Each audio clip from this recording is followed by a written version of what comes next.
amigos, estamos aqui para começar mais um Ponto a Ponto, recebendo hoje Marcos Sodré, nosso amigo aqui já de longa data, que vem conversar um pouquinho com a gente sobre qual é o melhor remédio. A gente vai passear nesse campo aí, conversar um pouquinho e conhecer. Marcos, muito bem-vindo mais uma vez ao Ponto a Ponto. Eu que agradeço, parabenizar o trabalho que vocês fazem, essa equipe dedicada e me colocar à disposição, sempre agradecendo a oportunidade que vocês dão a gente. Está contribuindo também um pouquinho, né?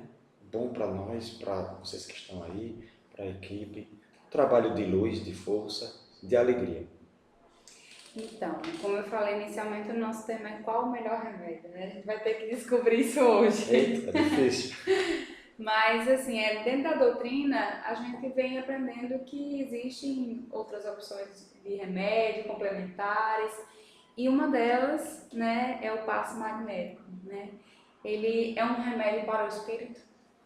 O passe magnético é uma das dádivas que nós recebemos no sentido de ser um importante auxiliar, como você falou, um importante instrumento, uma muleta, um artefato, no sentido de nos favorecer, de nos dar uma reserva energética a mais para os nossos corpos dimensionais, seja espiritual, mental ou físico, etéreo-físico, no sentido de ser um reforço, um suporte energético, uma bateria e que nos propicia um alento, né? Um curativo, um medicamento para o corpo e para a alma, dizendo da mesma forma que a gente falou antes, mas no sentido de que o passe tem poder. O passe magnético tem finalidades. É um presente. O passe é um presente que é dado à humanidade e até de forma inconsciente. Isso que me vem na mente nesse momento. Porque o passe, as pessoas muitas vezes o fazem no seu dia a dia, sem saber que estão fazendo o passe. O passe faz parte. Eu diria até que é como respirar. É quando você dá um tchau para uma pessoa, quando você aperta a mão de uma pessoa. Vai depender muito da intenção daquele movimento. Mas um movimento de estirar as mãos, que são as extremidades do corpo, e que carregam cargas. Você muitas vezes, quando dá um tchau, quando dá um adeus, quando os índios Apaches faziam aqueles cumprimentos Raul, fazia com a mão, né? Então, a mãe, quando alisa um bebê que machucou, vai passar logo, ela está fazendo um passe magnético. Então, é nesse sentido que é uma dádiva, é um presente que nós usamos inconscientemente, até pela intuição, que tem muito poder e muita base racional e também intuitiva e na prática. A gente vê que na prática o passe dá resultado. E para os males do espírito, qual o melhor remédio? Eita, aí já fica uma coisa mais complicada, porque a partir do momento que a gente vem de um link ou de uma argumentação prática, física, que é um ato que você coordena pela mente, vem pelo pensamento, eu vou dar um passe. Eita, eu tive uma ideia, eu vou dar um passe que aquela pessoa está precisando. Os cérebros movimentam as energias, né? Intracerebrais, vai pelos neurônios, músculos, tendões, e você executa e transmite daquela ideia para a ação. Então aqui a gente está fazendo mais ou menos o contrário, sair dessa pergunta física para ir curar uma coisa que está lá em cima, que é o espírito, né? É muito difícil saber qual o medicamento para o espírito, mas o medicamento para o espírito é estar vivo. O medicamento para o espírito é estar errando, está acertando, é acordar todo dia. O medicamento do espírito é estar, é ser. Talvez o medicamento seja ter a sua própria consciência de que existe. Porque estar encarnado é tratamento. Estar vivo é um caminho. Jesus talvez seja um medicamento. Porque o que é um medicamento? O medicamento é um comprimido, é um copo d'água, é um anti-inflamatório, é um corticoide, é uma cirurgia. Né? Medicamento no sentido de tratamento curativo. Né? Isso também, mas às vezes um bom livro é um medicamento. Né? Um abraço é um medicamento para nos lembrarmos do Chico Xavier. Ah, eu não tenho nada para te dar, posso te dar um abraço? E às vezes, da forma que aquele abraço foi dado, aquela pessoa saía melhor, saía curada. Quantas pessoas não vêm falar contigo e depois, eu vim conversar com você, estava com dor de cabeça, mas já estou melhor. Então, realmente, o medicamento para o espírito Na minha opinião, eu acho que é estar vivo, é estar caminhando, transitando, seja em qualquer departamento da vida. Porque mesmo no mal, o mal está se saneando ou trabalhando indiretamente sem saber para o bem.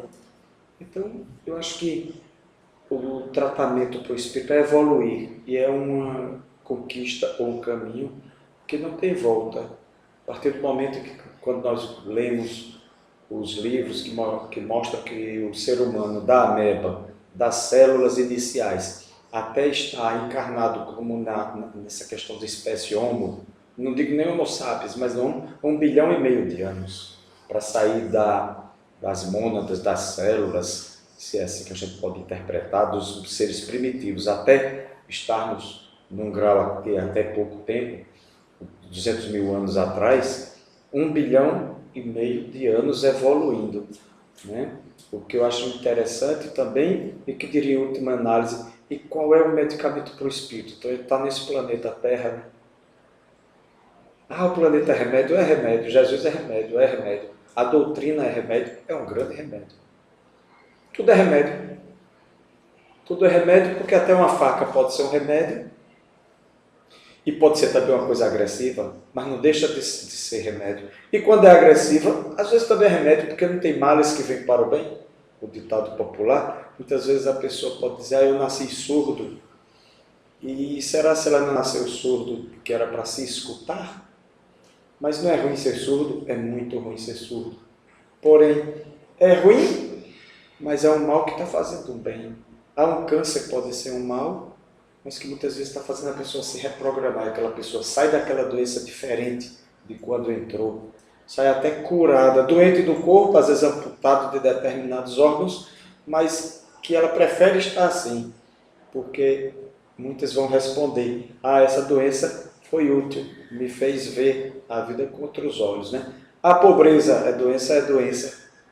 É doença, mas pode ser redenção. E por esse raciocínio, acho que nós iríamos transitar nessa argumentação, mas o importante é a ideia, eu acredito, que tudo é remédio, tudo é caminho, tudo é evolução, e tudo caminha da escuridão para a luz. Porque você não vê a treva ou o escuro apagar uma luz, mas você acende um fósforo, ele combate a escuridão. Remédio é tudo. A prece também, né? A prece tanto falada quanto sentida, quanto ideada, porque se nós combinarmos que vivemos num aquário ou num meio em que todos estamos nos comunicando entre si, é a história da prece à distância, de pensar em outra pessoa, de até evitar um acidente, porque está tudo interconectado, né? É como se fosse uma grande teia, ou a teoria das supercordas, ou aqueles filmes da Matrix, em que está tudo interconectado e tudo é energia e não deixa de ser. Porque quando um dos grandes princípios herméticos é que o universo é uma construção mental. Se o universo é uma construção mental, toda essa energia que existe, que circula, que está ordenada, talvez coletivamente por nós, que pensamos e coordenamos essa concretização de matéria, toda essa organização que existe, que está interligado, entra na prece. Por que a prece? Voltando para o assunto, porque quando eu vibro numa prece, eu interfiro no meio em que eu estou, interfiro nessa sala, e se eu interfiro de uma forma benéfica, desejando bem, para alguma pessoa que não esteja até aqui comigo, mas aquela pessoa recebe aquela vibração, aquela boa energia, aquele pensamento positivo. Então também, quando eu focalizo o meu poder mental, né? Aí vem da história do caminho do remédio. Faço vibrar átomos psíquicos, e a velocidade do pensamento, a gente já vai para aquela história, porque o pensamento é mais rápido que a luz, que não depende de distância, eu já chego no mesmo instante naquela pessoa. Daí a importância dos nossos entes queridos, ou dos nossos conhecidos, ou da nossa família, porque a família não se resume, obviamente, à família carnal. Muitas vezes eu tenho parentes meus carnais que são mais distantes do que a pessoa que trabalha comigo. Aquele que está comigo no dia a dia, como vocês. Vocês são uma família muito mais do que muitas vezes um primo que não aparece, e por aí vai. Mas quando a gente vibra na intenção daquela pessoa, que a gente emite um pensamento positivo, nós também estamos, através de uma prece, que voltando pode ser falada, mas pode ser somente silenciosa, já que o pensamento é vibração, cor, luz, movimento, por isso que se lê pensamento. Então, essa prece sentida, falada, tem poder também, assim como a água fluidificada tem poder, como a palavra tem poder. Vai depender de quem articula, do poder mental, da centralização da energia de quem está, de posse daquela sua consciência de querer saber e poder. Né? São coisas interessantes que aí nós iremos estudar filosofias mais ampliadas dentro do Espiritismo, que ela se escora, porque nós sabemos que o Espiritismo, não por si só, apareceu naquele momento. O Espiritismo já vinha da antiguidade, que o homem é místico, que o ser humano caminha pela Terra e acredita que existe alguma coisa. O Kardec, de forma genial, não somente nessa encarnação, já vinha aprendendo, né?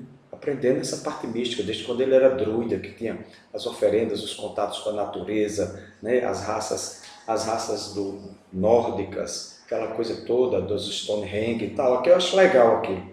Mas já vinha se preparando. Nós não estamos aqui hoje conversando sobre isso se não existisse outras encarnações que nos preparavam ou que nos fazia mais receptivos a esses assuntos. Então, quando Kardec compilou toda aquela informação e havia aquele momento na Europa propício e no mundo propício para isso, ele também concretizou naquele momento esse começo desse movimento luminoso, né, planetário. Mas já vinha também.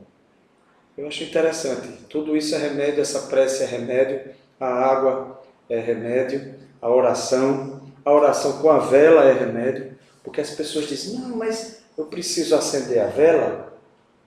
Para que se acende uma vela? Você pode acender uma vela mental. Você pode acender uma vela mental. Mas se você acende a velazinha de parafina, qual é a função daquela vela? Quando eu acendo a vela, que acendo e coloco na vela, aquela vela, durante todo aquele tempo em que ela está acesa, ela está repercutindo vibratoriamente o que eu pedi naquele instante. Ela está potencializando o que eu pedi, o que eu executei, o que eu comandei naquele momento, através daquele elemento, o fogo. É remédio também. Até porque algumas pessoas precisam, né, de visualizar algo para facilitar a sua conexão, a sua prece, né? É a maneira de cada um se conectar, né? Porque, como você disse, a partir do momento que você acende essa vela, talvez você esteja acendendo a sua vela internamente, seja um mecanismo que lhe ajuda nessa conexão da prece, da oração, né? Ajuda. Agora, também é um detalhe, ela não é somente uma coisa que em alguns momentos podia ser dispensável, vamos dizer assim. Por quê? Porque se nós formos para um mecânico que vai ajeitar um automóvel, às vezes ele precisa de ferramentas. O médico sabe que tem uma cirurgia para fazer, ele às vezes não adianta só o pensamento, ele precisa de instrumentos físicos, materiais para executar aquele pedido. Então, como nós estamos no mundo da matéria, aquela vela com aquele fogo vibrando, também ele tem finalidades de transmutação, de transformação, de abalar o plano astral, com aquela vela que está firmando, porque ele está se transformando da matéria para o calor, para a parte etérica, para a contraparte astral na qual nós vivemos. Não é somente de graça que determinadas benzedeiras vão acender uma vela. Ela faz, talvez, e pode até ser, porque não, tecnicamente, cientificamente, não saiba o motivo, mas ela intuitivamente sabe, e na prática também. Por quê? Quando ela faz uma benzeção com um galinho de mato, você diz assim, ela não poderia abrir mão daquele galinho do ramo e fazer somente com imposição de mãos? Sim. Mas quando ela faz na imposição de mãos exclusivamente, ela também está atuando com energias, mas muitas vezes nós, por sermos seres elétricos ou eletromagnéticos, nós desgastamos nossos chakras, nossas baterias, nossos plexos. Então é necessário também você ter um suporte, e que o ectoplasma da planta, isso a gente vai ver nos livros do André Luiz, em que algumas vezes o André Luiz com os instrutores iam no reino vegetal trazer ectoplasma para fazer as sessões de materialização ou para reforçar alguns pacientes, algumas pessoas que estavam doentes. Então, tem finalidade saber utilizar os elementos vegetais, os elementos minerais. Eu não iria criticar a cristaloterapia. Por quê? Porque o cristal não é considerado o avô do mundo. Então, tem funções. Agora, saber utilizar, entender que, além de tudo isso, acima de tudo isso está o pensamento. Aí volta para o teu tema. Tudo isso são instrumentos, mas quem é o operador desse instrumento? Então, volta para que a mente é tudo, e com a mente ela pode dinamizar as energias que aqui existem. Porém, também pode-se fazer isso através de subsídios materiais. Uma das doenças que talvez até considerada de mal do século é a depressão. Né? Se vê casos cada dia mais alarmantes, os números, principalmente em crianças também, né, sendo crescente, e com isso o uso dos medicamentos antidepressivos. Mas se vê que em alguns casos os medicamentos não surtem efeito, eles não conseguem promover a cura que as pessoas esperam e depositam a esperança naquele medicamento. Por que isso acontece? Muito importante esse assunto, quer dizer, é por isso que a gente mais uma vez reforça a importância do ponto a ponto, né? Porque trazer assuntos de tamanha importância e de gravidade que reflete a nível planetário. O mundo está doente, mais doente que sempre esteve, talvez. Com certeza, se a gente pudesse brincar e não acreditássemos na reencarnação, a gente dizia, eu nunca vi esse mundo tão doente, né? A gente já viu, porque a gente já vem com ele há tempo, mas eu estou para te contar. A coisa está complicada, porque essa depressão é do nada. O nosso planeta é o reflexo da humanidade que está em cima dele, que está na crosta, ou na crosta ou na subcrosta, ou nas imediações, né, da superfície planetária. Então o mundo vibra por ser um planeta de provas, expiações, vibra de forma muito negativa. Então nós vemos um certo desespero, uma certa falta de rumo, a violência crescente, a desumanidade e, por consequência, a depressão. Vários assuntos, livros, artigos e conversas às quais nós temos contato, nos dão ideia de que foi autorizada há algumas décadas para cá a reencarnação em massa de muitos e muitos espíritos rebeldes, como últimas chances desses espíritos estarem encarnados, que não iriam ter mais chance de reencarnar. E foi aberto, muitas regiões umbralinas, no sentido de autorizar, de forma controlada por quem de direito, pelos técnicos responsáveis pelas reencarnações, mas que foi autorizada essa chegada em massa, no sentido de pacificar, de urbanizar os infernos do planeta. Então, foi esse grupo muito grande de pessoas que chegamos, ou que chegamos porque a gente não vai deixar de se incluir nisso, e que são pessoas complicadas. A depressão vem junto. A depressão vem junto porque quanto mais a gente estuda e lê, vê que o corpo físico por si só já é uma cela, já é uma prisão. O corpo físico limita. Muitas vezes a reencarnação é remédio, né? Tomar qualquer remédio, reencarnar é remédio. Remédio obrigatório compulsório, sim, 70% dos casos. Não tem condição de discutir, eu vou ter uma doença da tireoide, eu não posso combinar, programar meu plano reencarnatório, a ficha kármica, alguma coisa assim. Mas as doenças que eu vou ter, para me corrigir, mesmo que eu não saiba, a maioria, as penalidades são impostas sem precisar perguntar a você se você quer ou não. A depressão é o espírito doente, a humanidade que está doente, e que através do sofrimento, que é remédio. Então volta, mas a depressão é uma injustiça. Não, você também não falou isso, que fosse injustiça. Mas a depressão é remédio e muitas vezes não é para uma vida só. Preciso sofrer, tem que tirar para lapidar, para poder a joia aparecer, precisa do sofrimento. Mas o que eu acho importante destacar é que a doença também tem seu nível de atuação. A doença pode estar no corpo etéreo-físico, pode estar no corpo astral, pode estar no corpo mental. Então você tem doenças, vamos supor um exemplo, a epilepsia. Você vai fazer um exame de epilepsia, uma tomografia computadorizada, a sua tomografia é normal. Você tem uma enxaqueca, você faz um eletroencefalograma, faz uma ressonância, faz um tomografia computadorizada do crânio, e está normal, e você morre de dor de cabeça, vomita, tem sensibilidade à luz, fica enjoado, não aguenta barulho, comeu chocolate adoece, comeu feijão adoece, se preocupou, passou a noite sem dormir. E onde que está essa doença? Se o exame de sangue não acusa.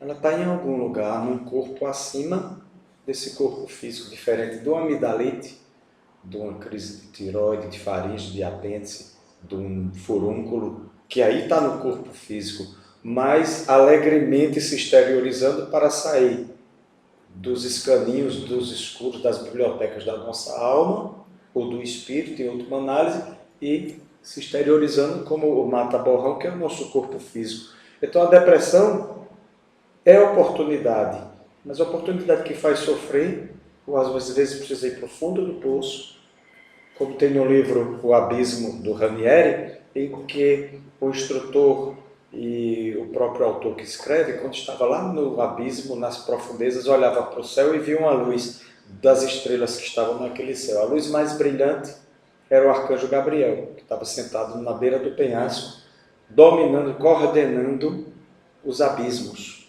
A responsabilidade dele. Quando ele fez o efeito luneta, o instrutor ativou, que ele olhou, era o anjo, era o arcanjo. Ele comenta que aquele arcanjo está a milhões de anos-luz evolução. Não é anos planetários, anos-luz evolução.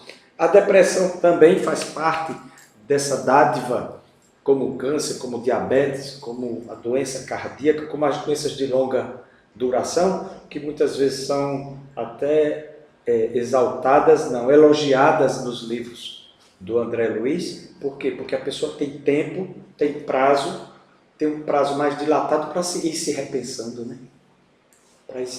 É diferente você ter um infarto e morreu agora, às vezes você chega do outro lado, vai demorar a acordar no nível de inconsciência. Mas quando vai se desligando através do sofrimento, né, como uma coisa purgatorial, como uma coisa que vai, né, exteriorizando, purgando, drenando, eliminando aquelas imperfeições eletromagnéticas, energéticas, vibracionais que estão incrustadas, que estão ligadas, associadas, magnetizadas do nosso corpo físico através de miasmas, larvas, desequilíbrios energéticos. Então, essa depressão, que é doença, mas que faz acordar.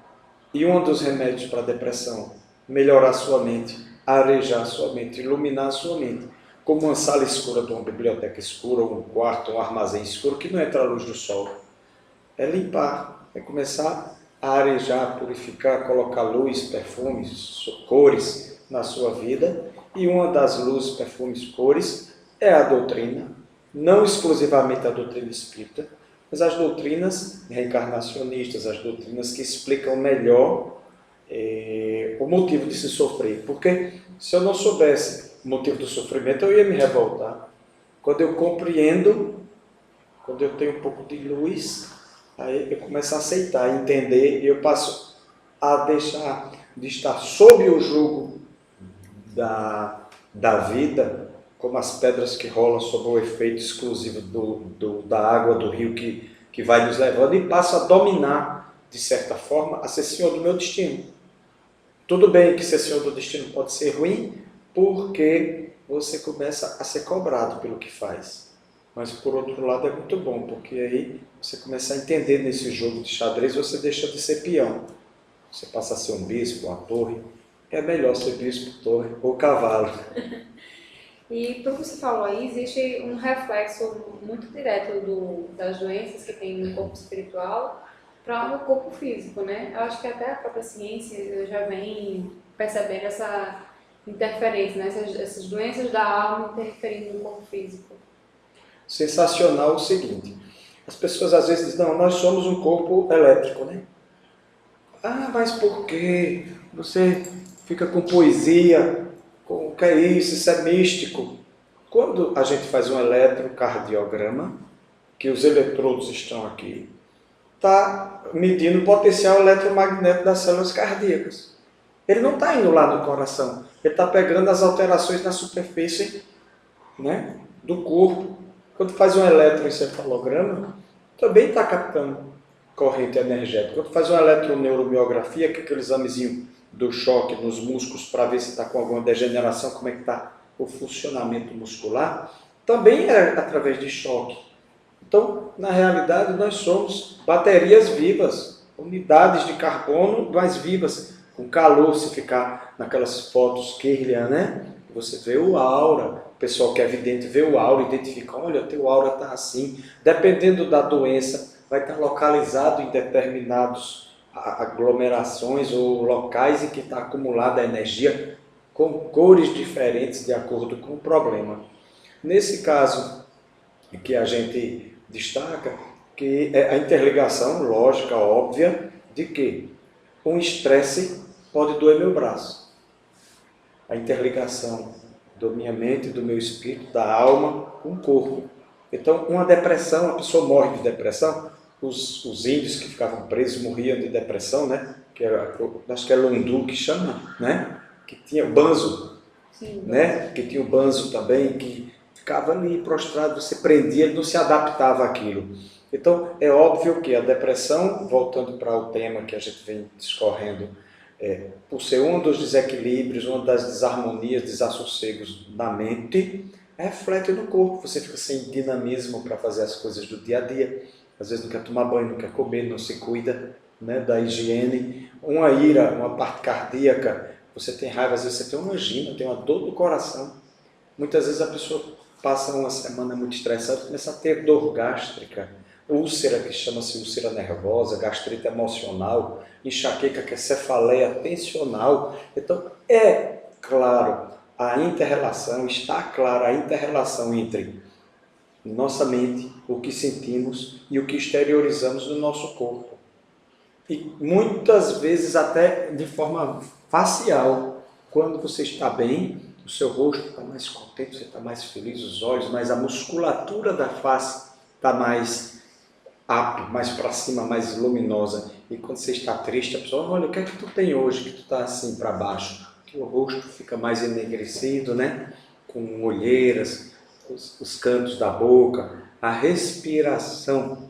Respiração não é à toa que o pessoal da yoga trabalha muito a respiração. Porque quando você tem um susto, às vezes você fala, o pessoal fala, eu tive um susto que eu até perdi a fala. Você prende a respiração, está tudo interconectado, está tudo interligado, né? A pessoa às vezes até de ficar cego. Eu fiquei cego de emoção, tem uma coisa, cego de paixão, não tem coisa que fala isso, né? Mas por que se fala? Eu tive uma raiva que eu fui falar, eu fiquei, doutor, eu estou rouco.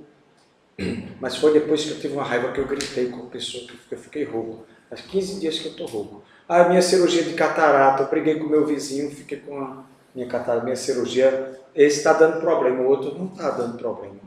Então, está mais que observado pela ciência na prática do dia a dia, para quem tiver olhos de ver que veja, que a interconexão, a interligação entre todas essas avenidas, eu não ia dizer vias, não, avenidas energéticas, porque de tão claro que está essa comunicação, de tão aberto e de tão direto, às vezes imediato que está essa conexão, que são vias, avenidas energéticas com as quais nossos chakras plexos se comunicam, órgãos, sistemas, células, tudo funcionando mais harmonicamente ou mais desarmonicamente, de acordo com que a mente, que é o motorista ou cocheiro dessa carroça, né, estiver imprimindo nesse trânsito que chama-se viver. Você falou também em uma das suas falas com relação a gente participar ou não da nossa programação reencarnatória. E aí ele pergunta, essas doenças que muitas vezes a gente tem ao longo da vida, elas já vêm dentro da nossa programação, já são nosso remédio programado? É muito bom. Acho que é isso. Acho que na sua pergunta você resume já a ideia e já responde, porque na realidade a grande maioria, vamos dizer que 90% das doenças vem da alma, vem de cima. Algumas ocasionais, uma doença do trabalho, uma doença, um acidente que realmente acontece, que não se está alheio, até porque senão tudo seria determinismo, né? E também vale até destacar, Nem toda doença que você trouxe precisa eclodir. Vai depender. Olha, isso aqui pode ser que você venha a desenvolver ou não. Pode ser que você tenha esse câncer, pode ser que você tenha essa epilepsia, pode ser que você tenha um infarto, pode ser que você se alimenta mal. Fumava, pronto. Cigarro. Nas outras vidas eu fumei, eu trouxe uma grande propensão para doença pulmonar obstrutiva crônica, para enfisema, para asma e por aí vai, bronquite, tosse crônica, que não se descobre o motivo. E eu tinha essa tendência de doenças leves, mas se eu voltar a fumar, eu vou ter o câncer. Então, só um exemplo em que essas doenças são benéficas, são. E também já vem outra coisa na mente, agradeçamos a elas. Conviver com sua doença, porque você transformando sua doença em amiga, e aqui eu me lembro, acho que na equipe já estava, que em outra vez a gente já conversava isso, transformar a doença em amiga, porque a dor diminui quando você se torna a favor da dor. Vamos para as artes marciais, se você vai obstruir uma energia que vem, um anteparo, você vai fazer um esforço muito maior do que se você desvia aquela energia. Vai depender do tipo de luta que você faz, né? Um aikido, que é um movimento circular, um karatê, que é uma coisa mais... Mas você desvia a energia. Nenhuma delas ensina você a bloquear e parar a energia aqui. Ensina que você vai direcionar essa energia. Então essas energias desarrumadas, vamos dizer assim, propositadamente desarrumadas e com finalidades específicas, mesmo que nós não desejemos, não gostemos dessas doenças, elas têm seus pontos de ação e vão ser de determinadas características de acordo com que o paciente, nós, precisemos. Se a doença vai ser na parte gástrica, vai ser uma coisa, se vai ser na parte osteolocomotora, um reumatismo, uma artrite, uma artrose, vai ser outro. Porque essa semana eu pensava, para que inventaram tanta doença? Podia ter sido só 5, né?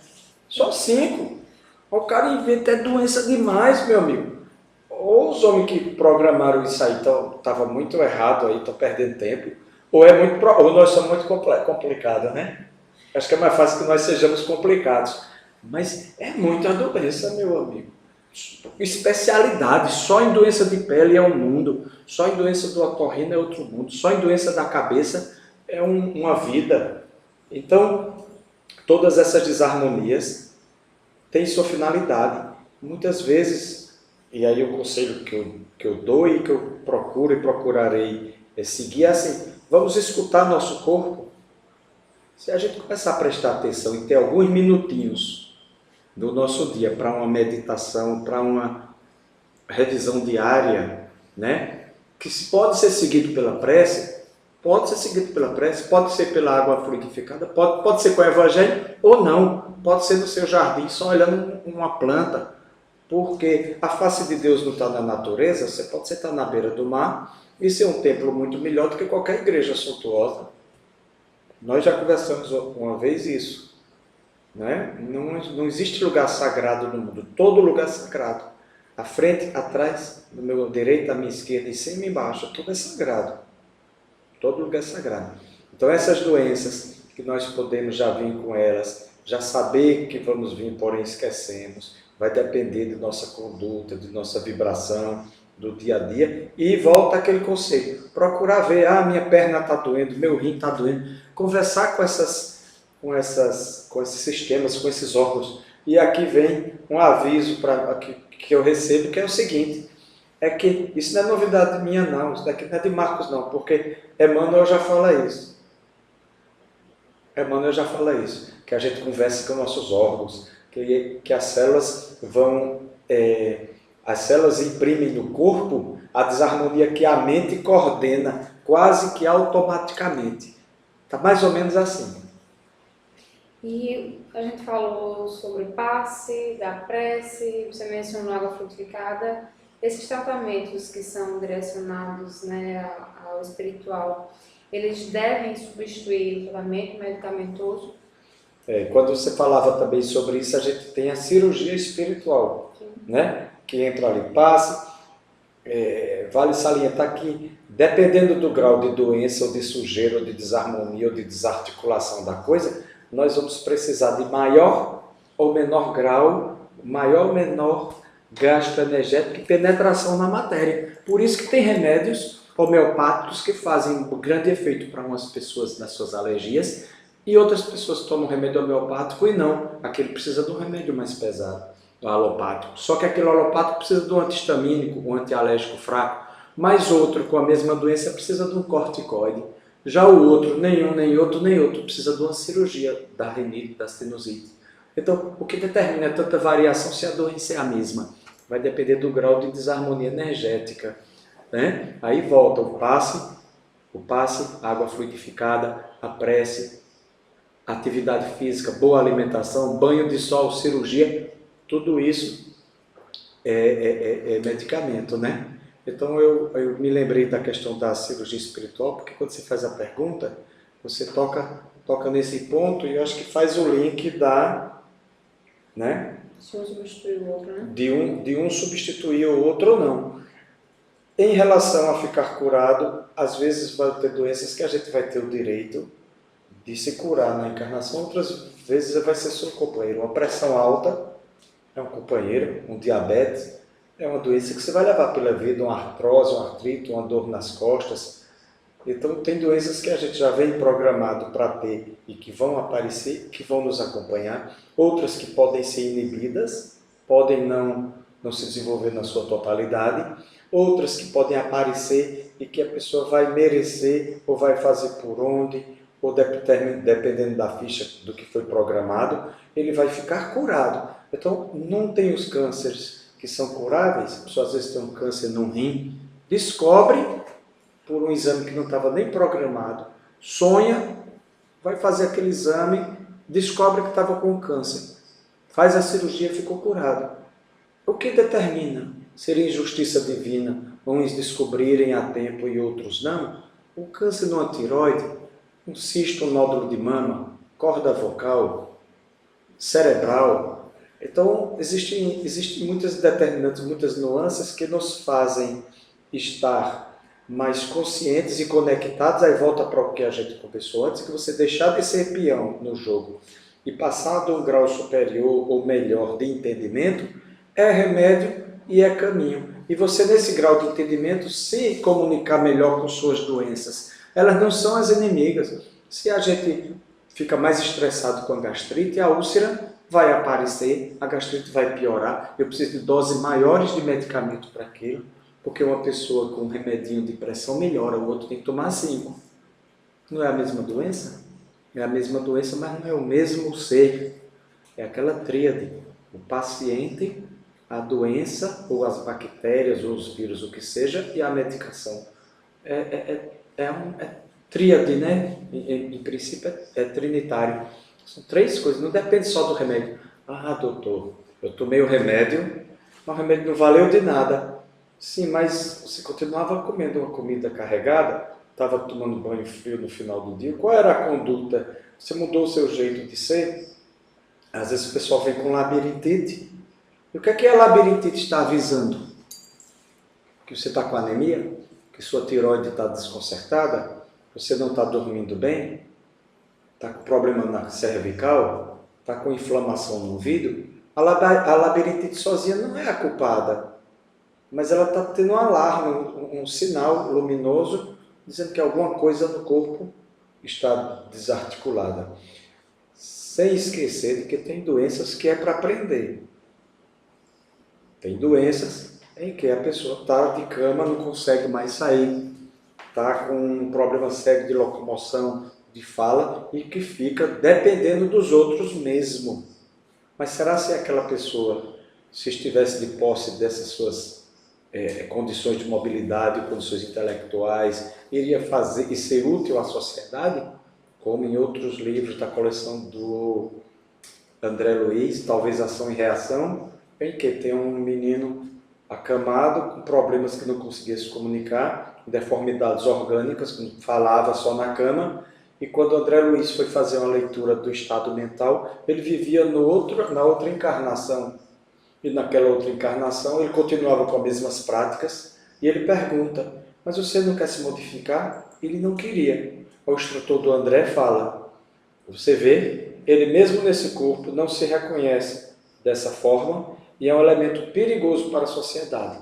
Tanto se estivesse reencarnado em condições ideais na sociedade terrena, quanto do nosso lado. É um criminoso de alta periculosidade. Então as doenças não são simplesmente inimigas ou penalidades gratuitas. As penalidades sim, em muitos casos. Porque não é doloroso, porque não limita, porque não incomoda, penalidade sim. Porém penalidades em última análise justas. E como se diz em algumas músicas, algumas preces, diz quem deve paga e quem merece recebe. Então tem doenças que vêm programadas para quem merece e outras para quem deve. E a gente sabe, porque as bulas já nos dizem que os medicamentos que a gente tem hoje têm efeitos colaterais, né? Os tratamentos, então às vezes você toma um remédio para curar determinado problema que você tem, mas você acaba tendo alguns transtornos durante esse tratamento. No tratamento espiritual, a gente também pode considerar que também tem esses efeitos colaterais? Eu acho assim. Eu acho que tem porque muitas vezes a doença pode se exacerbar. Né? Se é a questão energética que você quer drenar, exteriorizar e fazer eclodir, muitas vezes até numa cirurgia espiritual ou num passe, aquele local doente fica mais entumecido, é demasiado ou inchado, ou vermelho, hiperemiado, ruborizado, porque aquele acúmulo energético ele não precisa sair, ele não precisa se concretizar, se transformar, se esvair na matéria como um fio terra que é o corpo. Então o tratamento espiritual, acredito que, dependendo do que for, do tipo de tratamento, da localização do sistema envolvido, é possível que tenha efeitos. Vou sentir dores, vou sentir que alguns dias aquilo dali vai estar mais ativo no meu corpo, estou observando mais aquele sistema, aquele órgão, aquele braço dói, aquele lugar operado está mais incomodado. Sim, acredito que claramente não, que acontece mesmo no dia a dia, porque até nas cirurgias no perispírito as pessoas sentem a cirurgia, mesmo que seja cirurgia à distância que faz em casa, a pessoa à noite sente que está dolorido, no outro dia evitar esforço físico, tem as orientações. Não falo de cirurgias com cortes, com instrumentos que não sejam feitos em regime de hospital, com todos os cuidados, anestésico. Eu falo em cirurgias espirituais sem incisão, sem corte, sem instrumentos. Né? Mas que as pessoas sentem que tem dor. E um grau dessas pessoas tem melhoras efetivas. Né? Então, na realidade, há efeitos colaterais? Sim, mas efeitos colaterais que eu atribuo em muito menor grau do que com remédios alopáticos. Então, são mais suaves, né? Mais dispersos e que com menor poder de dano, porque como está exteriorizando, vai doer, vai inflamar, vai incomodar. Porém, num grau controlável. E destacando que trabalhou na mente, reflete no corpo, trabalhou no espírito, reflete no corpo, trabalhou no corpo, reflete no espírito. É aquela avenida que a gente já falou antes. O tratamento espiritual, não necessariamente ele vai curar o corpo físico ou nem em todos os casos isso é possível? Nem em todos os casos, porque nem todo tratamento é para uma vida só. Então, tem muitas doenças, como a gente falava do diabetes, da pressão alta, elas são, estão e vão continuar sendo, e muitas vezes, do outro lado, a pessoa está tão adaptado, condicionada, automatizada, aquela doença que tinha de andar mancando, ou de ter um olho mais baixo, ou de ter um problema de doenças, que quando chega do outro lado, às vezes ainda mantém até o membro mais deformado, amputado durante o período, até ele ter posse de quê? O cérebro plasmando no seu corpo espiritual plástico, o perispírito, não precisava mais ter deformação nenhuma. O que comprova que tudo está na matriz, né? Formadora, no corpo, né? No molde biológico, no molde. Mas as doenças nem sempre vão ser curadas numa vida, muitas vezes te acompanham em várias vidas, muitas vezes vão decrescendo em intensidade e com certeza que não se cura em uma vida só. É aquilo que a gente comentou. Algumas vezes é uma doença que está de saída, é uma doença pontual que aquela pessoa precisa ainda de um pequeno ajuste, mas em alguns casos é que a pessoa está no começo do seu tratamento. Teve a bênção da reencarnação e pediu, quando é de direito, e pediu para vir com aquela doença. Eu preciso ter um câncer de tireoide. Eu preciso nascer com a deformidade. E quando a pessoa pede, não lembra, mais pede e encara a vida com alegria, o que muitas vezes acorda muito mais feliz no dia a dia, porque está sabendo intimamente que está resgatando os seus débitos, né? Porque as doenças não são só, relembrando, físicas. Eu destaco física por causa do hábito de ter doenças, mas as doenças também da mente, né? As dores de cabeça, as enxaquecas, as epilepsias, as convulsões, a depressão, a ansiedade, que também são desestruturações, mas que podem ser resolvidas em uma encarnação ou em várias. O tratamento só para... Então, não é aquela história, eu fiz o tratamento no centro espírita, eu ia, tomava paz, eu acendia minha vela, eu fazia minha água fluidificada, eu cuidava do meu jardim, mas tudo isso eu ainda não melhorei. Primeiro, a melhora deve ser rápida ou cada um tem seu tempo, seu momento de melhora, né? Por isso que vem para aquela história da eutanásia, até o último segundo pode ser importante para determinar uma encarnação posterior. Se você abrevia o final da vida, o remédio podia estar ali num estalo, num insight. Então, o tratamento, né, já está... Quem disse que você não está melhorando? Você pode não estar sentindo, mas as melhoras podem estar no nível dos seus outros corpos dimensionais, que vão se exteriorizar no corpo físico em algum tempo. Porque às vezes a pessoa vem e diz, doutor Marcos, esse remédio eu vou ficar bom quando? Eu digo, olha, a gente planta um pé de manga hoje, mas na semana que vem essa mangueira não está já frutificando o pé de manga. Vamos plantar a planta, vamos cuidar dessa planta, que a colheita virá. Aí vai para aquela história, vai colher pimenta, vai pimenta. Vai plantar flores, vai colher flores. Também vamos plantar coisas positivas para colher coisas positivas. Nas doenças é a mesma coisa. Então o tratamento dá resultado, dá. Mas à medida desse resultado, aí cada um vai trabalhar e entra na questão da fé, da força do pensamento, da dedicação, da determinação, da confiança, né? Da certeza de que tem amigos espirituais trabalhando a seu favor e que isso não é comprovado. Por que você tem confiança nisso e a outra pessoa não tem, não acredita? É uma conquista individual. Então, se livrar das doenças também vai ser uma conquista individual. Você falou com relação ao tratamento espiritual à distância. Esse tratamento, sendo à distância, ele realmente consegue ser efetivo? A mesma coisa do tratamento presencial? Eu acredito que não é a mesma coisa. Pela questão simples de estar tão perto do foco emissor, entre foco de emissão e recepção. É muito mais próximo quando você está aqui ao lado. Segundo, você pode estar aqui ao lado, colado com cola, e você não ser receptivo ao tratamento.